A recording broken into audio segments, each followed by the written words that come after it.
बिस्मिल्लाहिर्रहमानिर्रहीम और अस्सलाम वालेकुम। फ्रेंड्स, मटन कढ़ाई तो आप सब लोग बनाते ही होंगे घर पे, लेकिन सेम बाज़ार जैसा ना तो उसका टेक्सचर आता है और ना ही उस तरह से फ्लेवर आता है।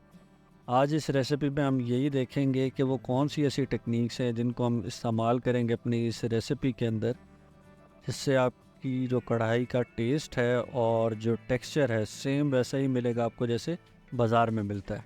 की तरफ बढ़ते हैं जी। हाफ़ के जी से मैं बना रहा हूँ ये कढ़ाई। प्रेशर कुकर का इस्तेमाल करेंगे। हाफ़ के जी मटन आपने डाल लेना है, साथ आपने इसके अंदर ऐड कर लेने हैं टमाटर।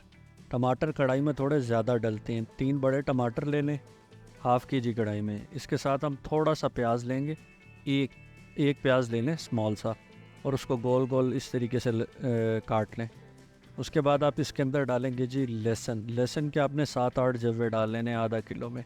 अदरक का पेस्ट वो भी हम इसके अंदर ऐड कर देंगे, और ज़रूरत के मुताबिक इसके अंदर हम सॉल्ट ऐड कर देंगे। अब ज़रूरत के मुताबिक इसके अंदर डालें पानी, और पानी डाल के आपने इसको मिक्स कर लेना अच्छे से, और मिक्स करके आपने इसको दे देना प्रेशर।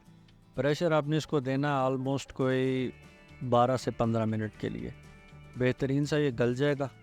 15 मिनट के बाद बेहतरीन सा गल चुका है मटन, और टमाटर जो हैं उसके छिलके भी अलग हो गए हैं। टमाटर याद रखिएगा, एक टमाटर के 4 हिस्से काट करके आपने डालने हैं, ठीक है। उससे होगा कि बाद में आपको छिलका जो है ना टमाटर का उतारना आसान रहेगा। आप चिमटे की मदद से जो है वो इसका छिलका आराम से निकाल लें जितना भी टमाटर है। ये बहुत सिंपल सी रेसिपी मैं आपको बता रहा हूँ, और बनती भी बहुत जल्दी और बहुत क्विकली। आप गर्मियों के दिन में ख़ास तौर पे इसको बहुत जल्दी बना सकते हैं और इजीली बना सकते हैं। टाइम इस पे कम लगता है। आपने सिंपल गलाना होता है इसको, और गलाने के बाद आपने जो भी टेक्निक होती है वो इसको फ्राइंग के दौरान, यानी कि इसको भूनने के दौरान जो है आपने इसके अंदर टेक्निक लगानी होती है। और वही टेक्निक मैं आपके साथ शेयर करने लगा हूँ। मटन कढ़ाई को आपने भूनना कैसे है, उसकी टेक्निक क्या है बेसिकली। तो बढ़ते हैं टेक्निक की तरफ, देखते हैं इसमें क्या हो रहा है। इसमें हम ऑयल डाल लेंगे, ठीक है। जैसे ही गल जाएगा सारे मसाले के अंदर हम डायरेक्ट ऑयल डाल लेंगे। अभी इस स्टेज पे सिर्फ इसके अंदर नमक ऐड है, कुछ भी ऐड नहीं है।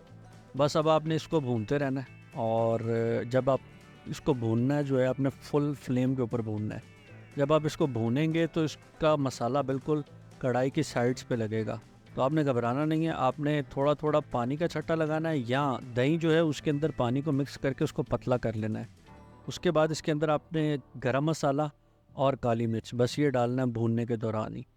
और आप थोड़ा थोड़ा जो है वो लिक्विड फॉर्म में जो दही है आपका ज़्यादा पतला हुआ हुआ, उसको आपने थोड़ा थोड़ा करके ऐड करते रहना है इसके अंदर, और साथ साथ चम्मच चलाते रहना है, इसको भूनते रहना है, और साइडिस से जो है वो उतारते रहना है। फ्लेम आपने बिल्कुल स्लो नहीं करना, फ्लेम आपने हाई रखना है।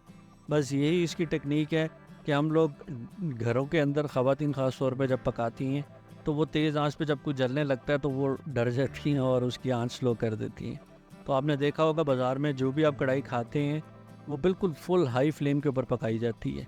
तो इस रेसिपी में मेन जो आपकी टेक्निक होती है वो यूज़ होती है। आपने हाई फ्लेम के ऊपर इसको कुक करना है, और आपने इसको कुक करते जाना है, इसको फ्राई करते रहना है।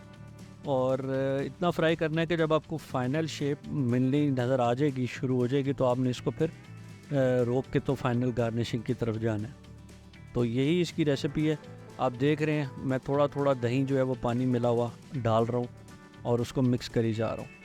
ले जी इसको गार्निश करें ग्रीन चिलीज़ के साथ, और अदरक काट के लंबा लंबा इसके अंदर ऐड करें। ये आपका फाइनल जो लुक है कढ़ाई की वो तैयार है। तो आई होप आप लोगों को मेरी इस रेसिपी की समझ आ गई होगी। आप इसको बनाइएगा इसी तरीके को फॉलो करते हुए, और मुझे ज़रूर बताइएगा कि आपको ये रेसिपी कैसी लगी और कैसी बनी आपके घर पे। वो मिलते हैं इंशाल्लाह नेक्स्ट किसी अच्छे से वीडियो में। टिल देन अल्लाह हाफिज़।